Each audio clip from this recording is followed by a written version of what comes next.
बिस्मिल्लाहिर्रहमानिर्रहीम। आज हम डिस्कस करेंगे external analysis, industry structure, comparative and strategic group. External assessment basically कोई भी कंपनी जो है वो एक्सटर्नल एनवायरनमेंट से अफेक्ट हुए बगैर नहीं रख सकती। एक्सटर्नल एनवायरनमेंट जो है वो कंपनी के बाहर का जो एनवायरनमेंट होता है उसको हम एक्सटर्नल एनवायरनमेंट कहते हैं। ठीक है, उस एनवायरनमेंट जो ये एनवायरनमेंट है ये वेरी करता है यानी इंडस्ट्री टू इंडस्ट्री, लेकिन एक इंडस्ट्री का एक्सटर्नल एनवायरनमेंट तकरीबन सेम होगा। एक्सटर्नल एनवायरनमेंट के अंदर जो है हम अपॉर्चुनिटीज़ को फाइंड करते हैं और थ्रेट्स को फाइंड करते हैं। यानी इस एनवायरनमेंट में हमारे लिए अपॉर्चुनिटीज़ भी होती हैं और थ्रेट्स भी होती हैं। जैसे आजकल जो है जो गवर्नमेंट ने कंस्ट्रक्शन सेक्टर को कुछ रियायत दी हुई है कि उसके ऊपर काम हो, तो उसमें जो है ना सीमेंट इंडस्ट्री के लिए अपॉर्चुनिटी है, स्टील इंडस्ट्री के लिए अपॉर्चुनिटी है, सैनिटरी या बाकी चीज़ें यानी जो भी मटेरियल यानी कंस्ट्रक्शन रिलेटेड मटेरियल जो भी इंडस्ट्रीज़ हैं उसके लिए जो है ना ये वो अपॉर्चुनिटी है कि उनको जो है ना उसको फ़ायदा ले उससे। लेकिन बाकी बहुत सारी ऐसी इंडस्ट्रीज़ हैं उनके लिए ये अपॉर्चुनिटी नहीं है जो उससे यानी कंस्ट्रक्शन से डायरेक्टली एसोसिएटेड नहीं है। तो ये बेसिकली वेरी करता है। तो लेकिन एक्सटर्नल एनवायरनमेंट जो है वो इंडस्ट्री का एक होगा। यानी अगर सपोज़ दादा भाई सीमेंट के लिए अगर अपॉर्चुनिटी थ्रेड्स सेम है तो लकी सीमेंट के लिए भी वही है, ठीक है, और ठट्टा सीमेंट के लिए भी वही है। ऐसा नहीं हो सकता था कि दादा भाई के अपॉर्चुनिटी थ्रेड्स अलग हों, लकी सीमेंट के अलग हों। इंडस्ट्री टू इंडस्ट्री जो है ना वो ये वेरी कर सकता है, थोड़ा बहुत वेरिएशन हो सकता है, लेकिन मोस्ट प्रोबेबली एक्सटर्नल इन्वायरमेंट सबके लिए सेम होता है। थोड़े फ़र्क से अपॉर्चुनिटीज़ जो है ना वो वेरी कर सकती हैं। तो इंडस्ट्री टू इंडस्ट्री जो है लिटिल बिट वेरिएशन हो सकता है, लेकिन विद इन द इंडस्ट्री कोई वेरिएशन नहीं हो सकता। जो सपोज़ अगर ऑटो की बात कर ले तो जो सुजुकी के लिए अपॉर्चुनिटी होगी वही इंडस के लिए होगी, वही होंडा के लिए होगी। इसी तरीके से अगर शुगर की बात करें तो जो है ना शुगर मिल, जो फैक्टो शुगर मिल के लिए जो अपॉर्चुनिटी होगी और वही जो है दीवान शुगर मिल के लिए भी वही अपॉर्चुनिटी होगी। तो वो यानी ऐसा नहीं है कि कोई इंडस्ट्री जो है किसी कोई पर्टिकुलर कंपनी को कोई बेनिफिट हो। एक्सटर्नल एनवायरनमेंट में जो अपॉर्चुनिटीज़ थ्रेट्स होती है वो पूरी इंडस्ट्री के लिए होती हैं, बल्कि सारी इंडस्ट्रीज़ के लिए जो है ना तकरीबन एक जैसी होती हैं, लेकिन इंडस्ट्री टू इंडस्ट्री थोड़ा बहुत वेरिएशन हो सकता है। तो एक्सटर्नल एनवायरनमेंट में होता क्या है, कंपनी के बाहर जो एनवायरनमेंट होता है उसमें क्या क्या चीज़ें होती हैं। तो आगे बढ़ते हैं। देखिए ये होता है pastel analysis, pastel framework. Pastel P stand for political factors, E economic factors, socio cultural factors, technological factor, ecological factors and legal factor. ये पेस्टेल का जो है ना एब्रीविएशन जो है वो इन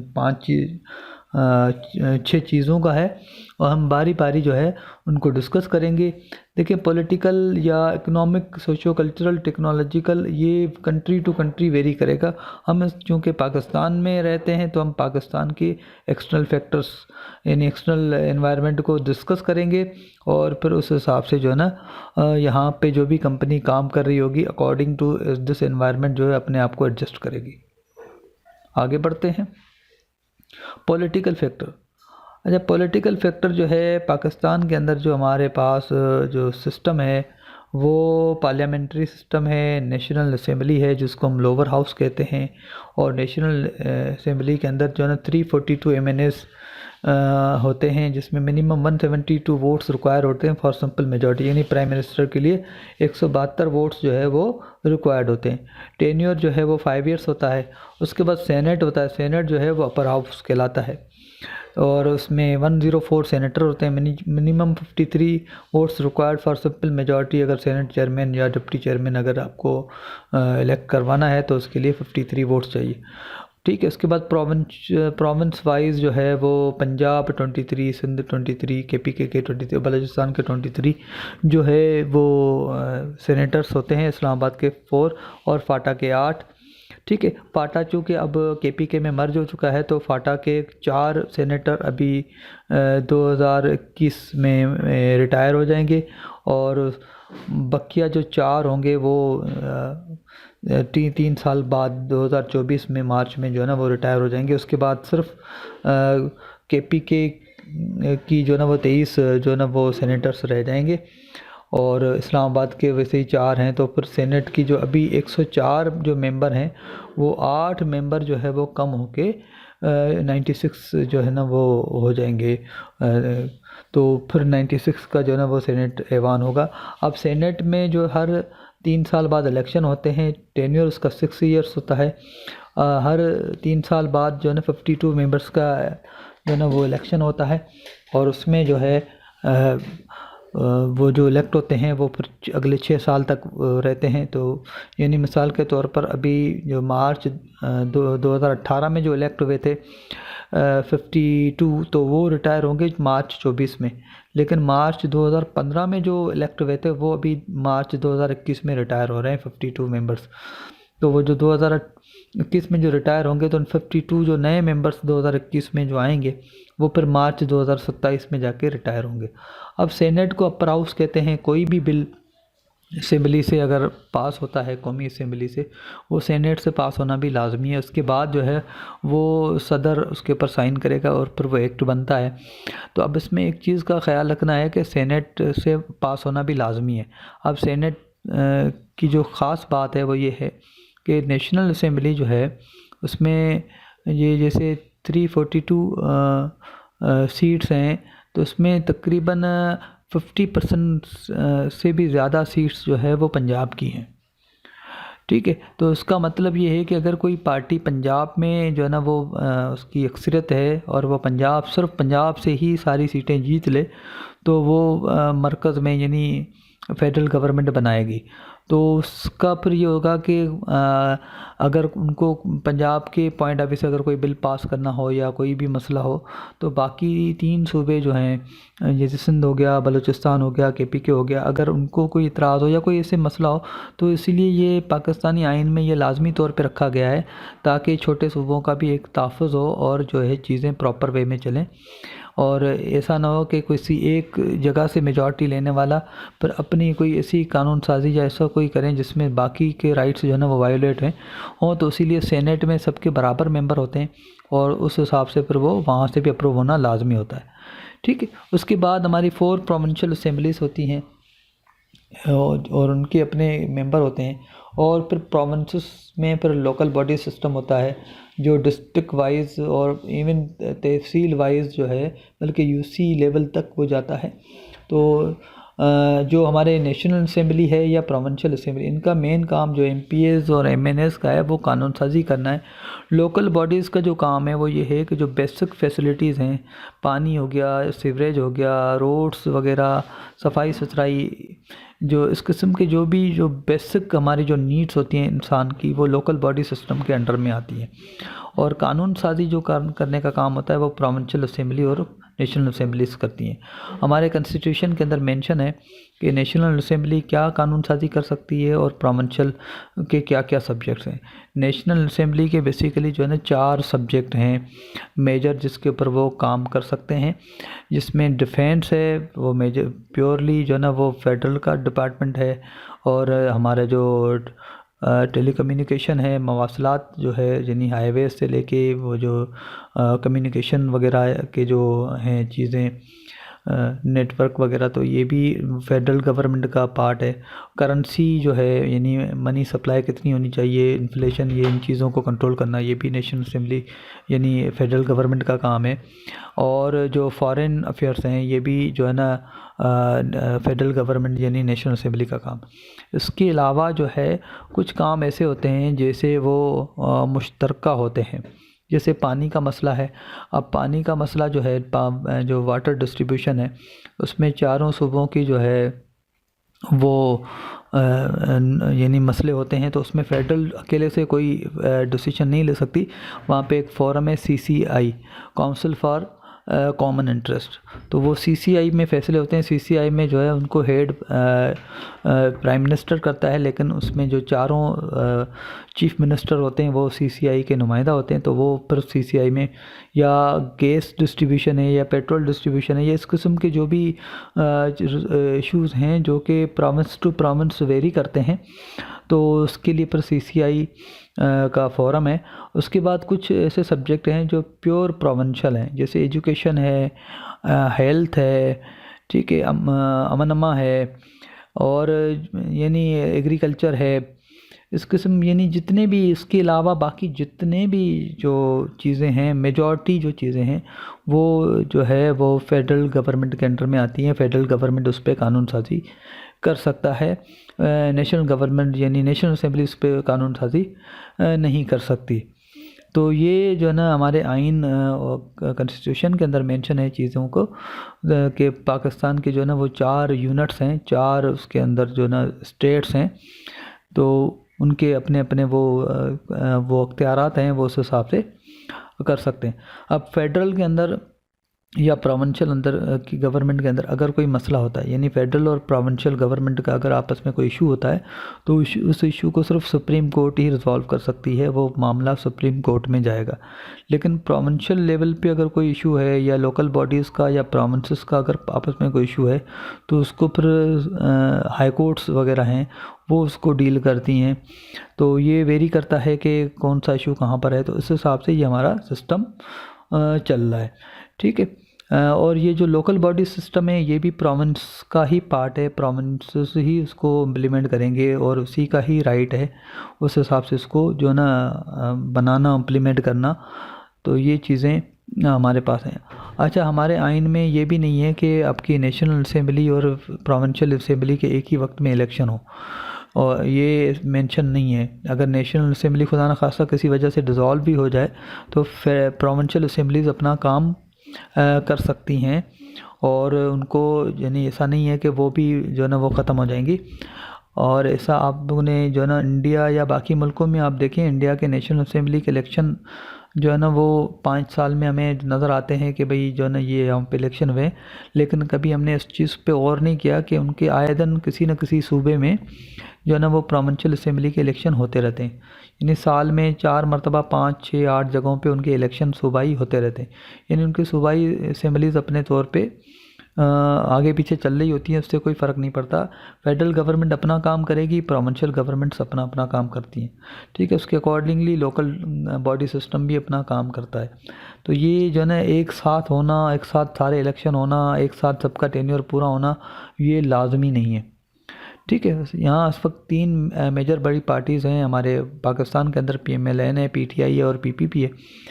PML का जो है मेन टारगेट, क्योंकि ये इंडस्ट्रियलिस्ट हैं तो ये इंडस्ट्रीज़ इंफ्रास्ट्रक्चर को बनाने में वो अपना रोल प्ले करते हैं। PTI की अभी तक कोई क्लियर पॉलिसी नहीं है।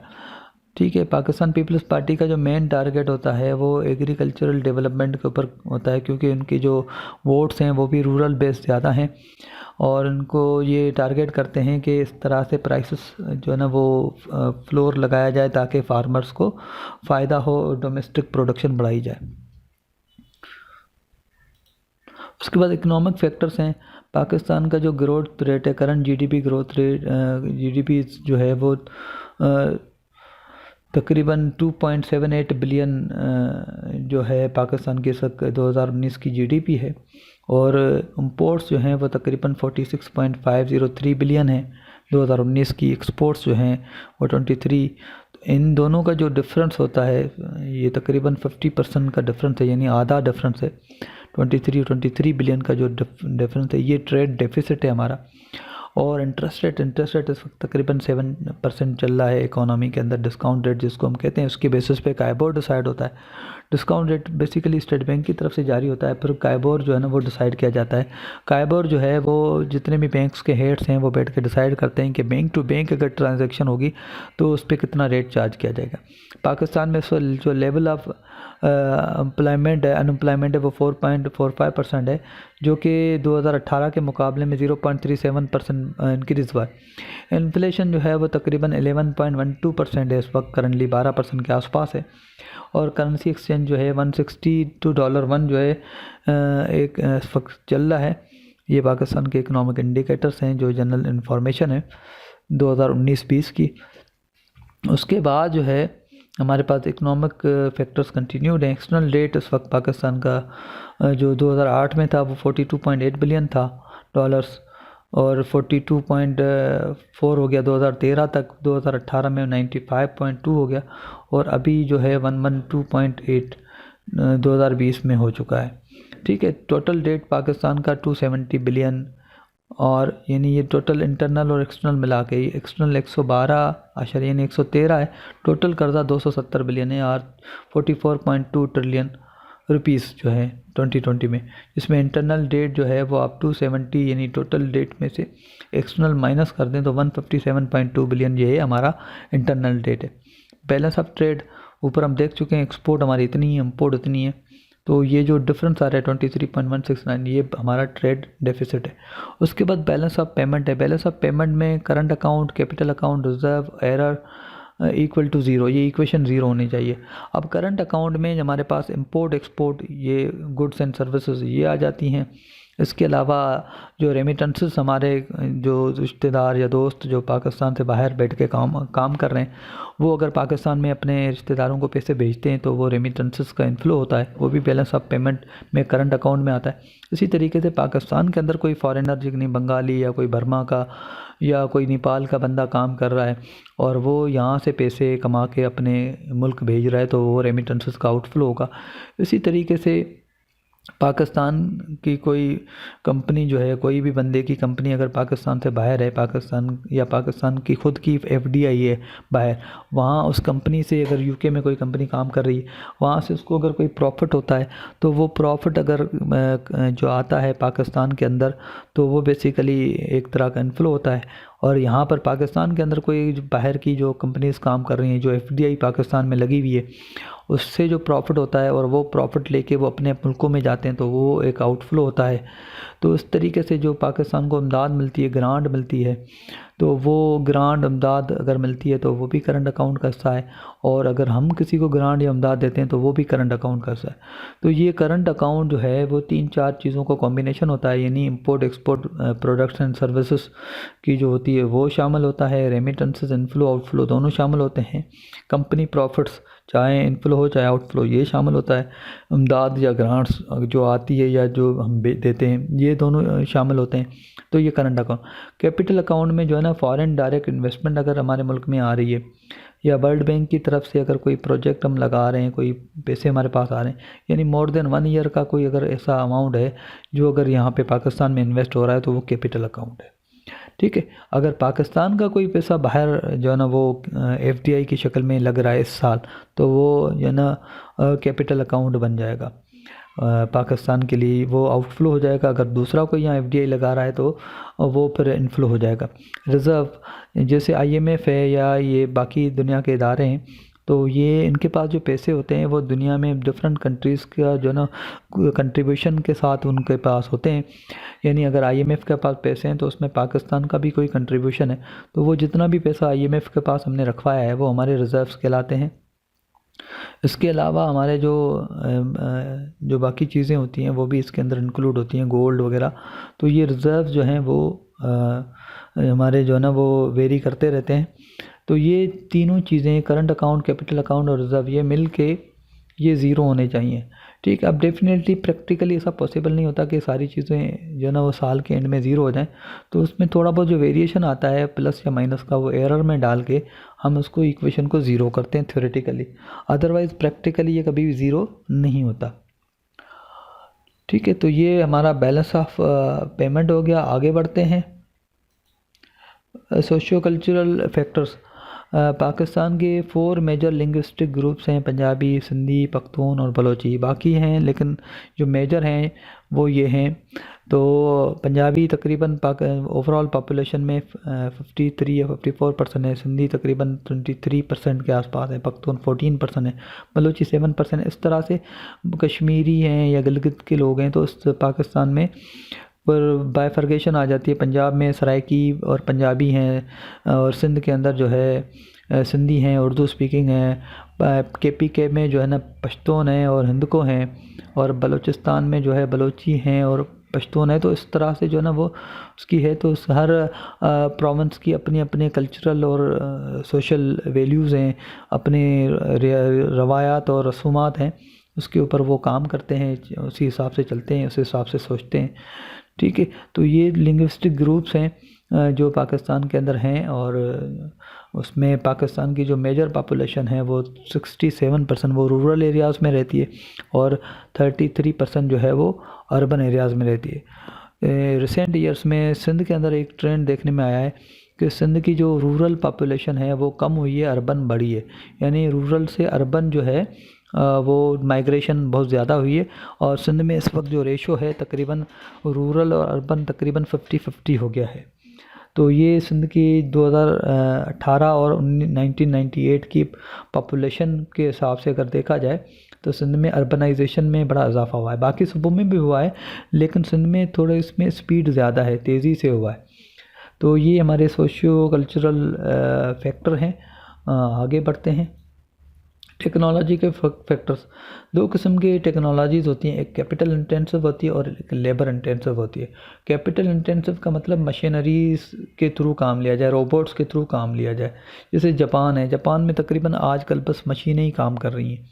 लेकिन पाकिस्तान है, इंडिया है, श्रीलंका है, बांग्लादेश है, वहाँ पे अभी भी लेबर इंटेंसिव टेक्नोलॉजी के ऊपर डिपेंड किया जाता है। लेबर इंटेंसिव का मतलब ये है कि वो मज़दूरों के थ्रू काम करवाया जाता है। अब मज़दूर जहाँ काम करेंगे तो उस हिसाब से फिर उन चीज़ों को यानी उसी हिसाब से टेक्नोलॉजी को देखा जाता है। तो यहाँ पर भी अगर कंपनीज़ को कोई अपना पाकिस्तान के अंदर कोई सेटअप लगाना होगा तो उनको लेबर इंटेंसिव, क्योंकि लेबर उनको यहाँ सस्ती मिलेगी, क्योंकि हमारे पास माशाल्लाह से अच्छी खासी पॉपुलेशन है, उसमें यंग पॉपुलेशन बहुत ज़्यादा है। तो अगर कंपनीज लेबर इंटेंसिव टेक्नोलॉजी की तरफ पाकिस्तान या इंडिया या श्रीलंका जैसे कंट्रीज़ में जाती हैं तो उनको वहाँ पे ज़्यादा वो सूट करेगा एनवायरनमेंट के हिसाब से। ठीक, इकोलॉजिकल फैक्टर्स वैसे तो बहुत सारे हैं लेकिन हमारे पास 4 वेदर्स हैं। स्प्रिंग है यानी बहार, समर गर्मी, आटम खज़ां और विंटर सर्दियाँ। ठीक है, तो यह 4 मौसम हैं, उस हिसाब से हमारे पर फसल होते हैं, फल होते हैं, सब्जियाँ होती हैं।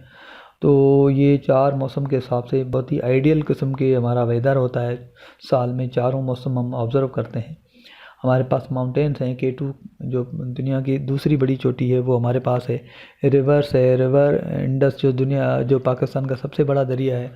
ठीक है, चनाब है, झेलम है, सतलज है, रावी है। तो ये हमारा वाटर सिस्टम जो है इनके थ्रू यानी होता है। दरिया सिंध तकरीबन चाइना से स्टार्ट होता है, गिलगित बल्तिस्तान KPK से, पंजाब से होता हुआ सिंध तक आता है। तो ये सबसे बड़ा दरिया है, वो तकरीबन पाकिस्तान के 3 सूबों से गुज़रता है। उसके अलावा हमारे पास डेजर्ट्स हैं, ये थर है, थल है, खारान है, अस्करदू है, एंड चोलिस्तान है। सी पोर्ट्स कराची, बिन कासिम है, तीसरा अभी गवादर बन रहा है। और फ्यूचर में जो है एक्सपेक्टेड है कि KT बंदर के ऊपर भी काम होगा। तो ये पाकिस्तान के सी पोर्ट्स हैं। और ये बहुत बड़ी बात होती है अगर किसी मुल्क के पास सी पोर्ट है तो वो दुनिया के साथ ट्रेड कर सकता है, क्योंकि बाय रोड ट्रेड करना काफ़ी एक्सपेंसिव होता है और बाय रोड बहुत सारी चीज़ें पॉसिबल नहीं होती, क्योंकि ऐसा नहीं होता कि सारे जो है ना वो मुल्क जो कुछ ऐसे कंट्रीज़ में हैं जो जिनका ज़मीनी राब्ता जो है ना वो बिल्कुल डिस्कनेक्ट हो जाता है, क्योंकि दरमियान में समंदर आ जाता है। तो सी पोर्ट्स यानी समंदरी रास्ते जो भी कारोबार है वो ज़्यादा आसान होता है और ज़्यादा जो है ना वो बेहतर अंदाज में हो सकता है। तो पाकिस्तान में इस वक्त कराची पोर्ट, बिन कासिम और गवादर पोर्ट, गवादर अभी ऑपरेशनल होने वाला है और KT बंदर पे फ्यूचर में काम होने के चांसेस हैं। तो पाकिस्तान में 4 पोर्ट्स एक्सपेक्टेड हैं फ्यूचर में। तो ये पाकिस्तान के इसके अलावा भी बहुत सारी चीज़ें हैं। ठीक है, हमारे पास KPK में एक बड़ा पहाड़ी सिलसिला है और इसके अलावा जो है ना बहुत सारी, जैसे थर के अंदर कोल्स रिज़र्व मिले हैं। बलूचिस्तान के अंदर जो है बहुत सारे जो ना गोल्ड और या जो मेटल्स वगैरह के हमारे पास जो रिज़र्व हैं वो मिले हैं। तो ये इकोलॉजिकल फैक्टर्स में हमारे पास बहुत सारी बेहतरीन किस्म की चीज़ें हैं। हम जो तकरीबन हमारे मुल्क जो है अपना गैस या का जो मेजर कंट्रीब्यूशन है वो हमारे मुल्क से ही पूरा होता है। ठीक है, सिंध से सबसे ज़्यादा गैस निकलता है, लेकिन ये है कि वो पाकिस्तान की ज़रूरत को पूरा करने के लिए अभी काफ़ी नहीं है, लेकिन कुछ अर्सा पहले काफ़ी था। तो अब हम जो है ना LNG को इम्पोर्ट कर रहे हैं, लेकिन उससे पहले हमारे पास गैस इनफ था। अगर आज भी गैस को अगर प्रॉपर्ली हम करें तो आज भी हमारे लिए गैस हमारे लिए काफ़ी है, उसको हम यूज़ कर सकते हैं। और इसके अलावा हमारे पास पेट्रोल रिज़र्व हैं, कोल रिज़र्व हैं, मेटल के रिज़र्व हैं। तो ये हमारे पास इकोलॉजिकल फैक्टर्स हैं जो हमारे मुल्क के लिए पॉजिटिव सिग्नल हैं, पॉजिटिव पॉइंट्स हैं। लीगल फैक्टर्स हमारे पास कोर्ट्स हैं, जैसे सुप्रीम कोर्ट है जो सबसे बड़ा कोर्ट है पाकिस्तान का, ठीक है। उसके बाद प्रोविंशियल हाई कोर्ट्स है, सेशन कोर्ट्स हैं, इन्वेस्टिगेशन एजेंसीज हैं, नेब है, FIA है, प्रोविंशियल एंटी करप्शन डिपार्टमेंट्स हैं, ठीक है। यहाँ पे एक चीज़ क्लियर करता चलूँ कि नेब या FIA जो है नॉर्मली जो फेडरल गवर्नमेंट के जो डिपार्टमेंट्स होते हैं उनमें जो है उनका राइट होता है, जो फेडरल के मुलाजमीन होते हैं या फेडरल गवर्नमेंट के जो डायरेक्ट कंट्रोल में आते हैं, ठीक है। प्रोविंशियल डिपार्टमेंट या प्रोविंशियल जो हैं उसके अंदर कानूनी तौर पे, आईनी तौर पे जो है वो प्रोविंशियल एंटी करप्शन डिपार्टमेंट्स होते हैं, वो काम करते हैं। उसके अलावा रेगुलेटरी बॉडीज़ जो हैं वो हमारे पास HEC जो एजुकेशन से रिलेटेड है, SCCP जो कंपनीज़ के रूल्स एंड रेगुलेशन बनाता है, नेपरा जो है बिजली या गैस वगैरह के मामला देखता है, पेमरा जो है वो हमारे इलेक्ट्रॉनिक और प्रिंट मीडिया को देखता होता है, SPP हमारे जो है मनी सप्लाई या मॉनेटरी सिस्टम को देख रहा होता है। तो ये हमारे जो है लीगल फैक्टर्स हैं। तो इसको देखते हुए जो है कंपनीज़ हमारे मुल्क के legal, social, cultural, economical, political सारी चीज़ों को देखते हुए कंपनीज़ अपने लिए अपॉर्चुनिटीज़ और थ्रेट्स जो है वो आइडेंटिफाई करेंगी, ठीक है। उसके बाद industry structure and firm strategy, the 5 forces, ठीक है। ये पोर्टर के 5 फोर्सेस हैं। उसमें पोर्टर जो कहता है threat of entry, power of supplier, power of buyer, threat of substitute, rivalry among existing competitors, ठीक है। अब देखें जो कंपनी के अंदर अगर कोई कंपनी अगर कहीं पे ऑपरेट कर रही है तो उसमें ये देखना है कि वहाँ पर जो है एंट्री आसान है या मुश्किल है। मिसाल के तौर पर अगर मैं ऑटो इंडस्ट्री की बात करूँ तो ऑटो इंडस्ट्री में एंट्री जो है ना वो काफ़ी मुश्किल है। अगर मैं बात करूँ उसकी टेली कम्युनिकेशन की तो उसमें भी एंट्री जो है वो काफ़ी मुश्किल है। तो एंट्री अगर किसी बिज़नेस के अंदर आसान होगी तो वो फिर जो है ना उसके अंदर थ्रेट्स उस हिसाब से होंगी। पावर ऑफ सप्लायर, सप्लायर्स का बार्गेनिंग पावर क्या है। अगर सप्लायर अगर बहुत ज़्यादा हैं तो फिर जो कंपनीज़ हैं उनके साथ बार्गेन करेंगी, लेकिन सप्लायर अगर थोड़े से हैं, जैसे मिसाल के तौर पर हमारे पास पावर सप्लाई में कराची की अगर बात करूं तो के इलेक्ट्रिक है, बाकी अगर हैदराबाद की तो हिस्को है, लाहौर की लेस्को है। तो इस तरीके से जो है ना वो पावर सप्लायर जो है ना वो लिमिटेड है।